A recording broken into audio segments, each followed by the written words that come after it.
Let's take a look at this related rates example. This is again a classic problem that's in pretty much every calculus textbook. So you've got a person who's 6 feet tall walking away from the base of a street light at a rate of 4 feet per second. All right, so again, we'll make some basic assumptions on this. We'll assume that the ground is level. We'll assume that the street light stands at a right angle to the ground.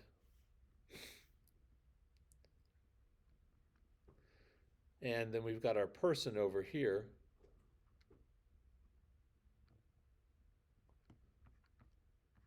who is 6 feet tall. So since that doesn't change at any point in the problem, you can go ahead and label it as 6. Right? Anything that changes needs a variable. And he's walking away at a rate of 4 feet per second. So since they called this a person, I'm going to call this distance P and dp dt. Since he's walking away from the street lamp, P is getting bigger, so dp dt is positive 4 feet per second.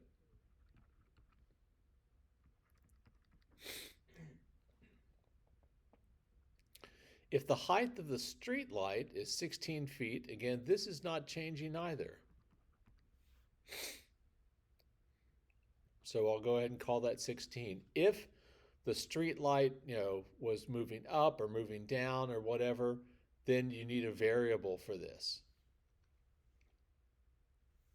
At what length is the person's shadow lengthening?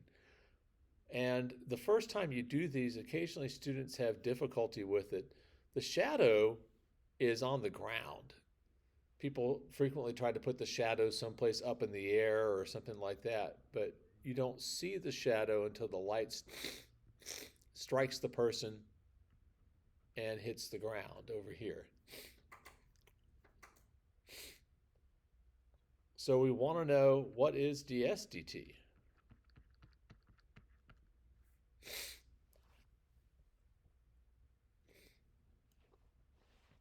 And this is an example of a problem that can be done with similar triangles. The triangle with the man and his shadow and the hypotenuse is similar to the street light and these two distances added together. So there's lots of ways you can set this up. You can do shadow is to 6 as the shadow plus the person's distance from the street light is to 16. It's almost always to your benefit to go ahead and cross multiply, and on this one it really, really is. Because if you cross multiply, this simplifies a bunch. It's 16s is equal to 6s plus 6p. Subtract the 6s from both sides, and you have 10s is equal to 6p. Which is really nice, because now I can take the derivative. I don't have anything difficult. This is going to be 10 ds dt is equal to 6 dp dt.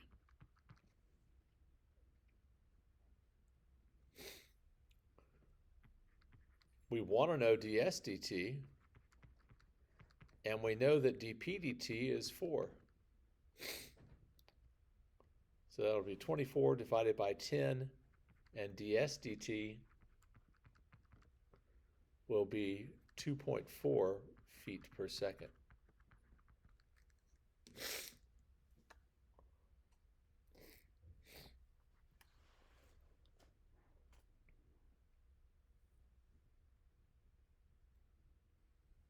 Now there's all sorts of ways to make this a more interesting problem. You can have, the Jack and the Beanstalk problem, where this is something that's growing, right? And that changes things. You can have this distance changing. You can have all kinds of things going on. When my son was taking calculus in high school, they had to do a related rates project. And so he and I talked about it. And when someone's walking, unless you're like, you know, trained to walk a particular way, typically people's heads bob up and down just a little bit as they go. And so what we did was we modeled the distance the person's head was off the ground with a sinusoidal function. So that was changing all the time, and then did the related rates problem. It didn't make it all that super difficult, but it did make it, it was a twist on something that, everybody has done. Anyway, there's lots of ways to add twists to this, but the basic problem is just a similar triangle problem. Any questions?